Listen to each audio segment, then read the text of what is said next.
Hello बच्चों, आइए प्रश्न को पढ़ते हैं और समझते हैं। दो खुली आर्गन नलियां एक साथ बजाई जाती है। इनसे प्रति सेकंड कितने विस्पंद उत्पन्न होंगे यदि नलियों की लंबाई 75 सेंटीमीटर तथा 80 सेंटीमीटर हो और वायु में ध्वनि की चाल बराबर 320 मीटर प्रति सेकंड है। तो बच्चों, प्रश्न में हमें दिया गया है कि दो खुली आर्गन नलियां जब हम एक साथ बजा रहे हैं और इनसे हमें ज्ञात करना है कि इन दोनों नलियों से प्रति सेकंड हमें कितने विस्पंद उत्पन्न होंगे और नलियों की लंबाई हमें दी गई है। प्रश्न को हल करने से पहले हम प्रश्न की मुख्य अवधारणा के बारे में जान लेते हैं।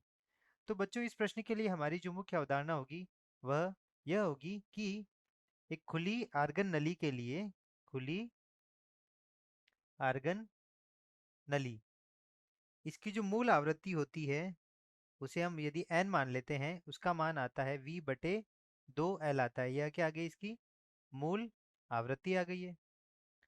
और साथ ही हम जानते हैं ये विस्पंद कैसे निकाले जाते हैं। विस्पंद जो होंगे, विस्पंद, तो इन दोनों नलियों की आवृत्ति का जो अंतर होगा वह क्या होगा, दो नलियों की दो नलियों की मूल आवृत्ति का अंतर, मूल आवृत्ति का अंतर होगा, वही क्या होगा, वही हमारा क्या होगा, विस्पंद होगा। अब हम बढ़ते हैं प्रश्न की तरफ। मान लेते हैं यह नली है हमारी, यह नली ए है। इसकी लंबाई मान लेते हैं एल ए। एल ए का मान हमें पहली नली की लंबाई हमें दे रखी है 75 सेंटीमीटर।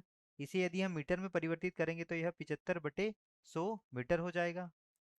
और वायु में ध्वनि की चाल यह 320, तो यह v क्या होता है, वायु में ध्वनि की चाल होता है, ध्वनि की चाल। और l क्या होती है, यहाँ पे लंबाई होती है नली की।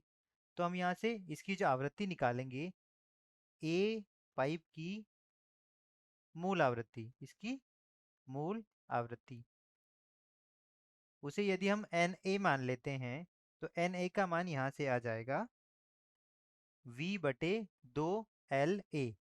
तो यहाँ से यदि हम देखें v का मान 332 बटे 2 गुणा एल ए का मान 75 बटे 100।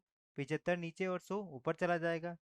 यदि इसे हम हल करेंगे तो एन ए का मान आएगा यहाँ पर, कितना आएगा, 221.33 हर्ट्ज, जिसे हम लगभग लिख सकते हैं 221 हर्ट्ज हम लिख सकते हैं। अब यहाँ पर हम बात करते हैं नली बी की। तो बी नली की लंबाई हमें 80 सेंटीमीटर दी गई है। तो अभी हम लेते हैं, मान लेते हैं ये हमारी नली, यह नली बी है। तो इसकी लंबाई हमें कितनी दे रखी है, एल बी ही दे रखी है।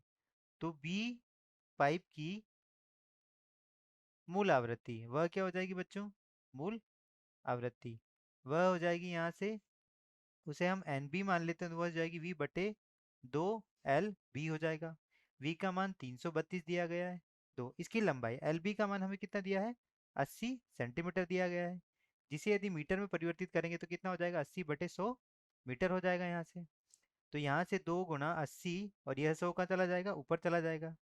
तो इससे यदि हम ज्ञात करें यहाँ से तो एन बी, बी की आवृत्ति जो आएगी, मूल आवृत्ति, वह कितनी आएगी, 207.5 हर्ट्ज आएगी, जिसे हम लगभग 207 हर्ट्ज लिख सकते हैं। अब हमें यहाँ से क्या ज्ञात करने हैं, विस्पंद ज्ञात करने हैं। तो जो विस्पंद आएगा, दोनों ललियों की मूल आवृत्ति का जो अंतर होगा वही आएगा। तो यहाँ से विस्पंद आएगा N A minus N B.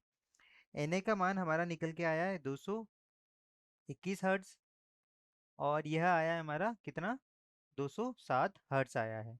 तो यहाँ से कितना आ जाएगा, वह आ जाएगा हमारा 14 हर्ट्ज, जिसे हम क्या कह सकते हैं, 14 विस्पंद प्रति सेकंड। कितने विस्पंद उत्पन्न होंगे, हमारे 14 विस्पंद प्रति सेकंड उत्पन्न होंगे। तो यही हमारे इस प्रश्न का उत्तर है। आशा करता हूँ आपको समझ आया होगा। धन्यवाद।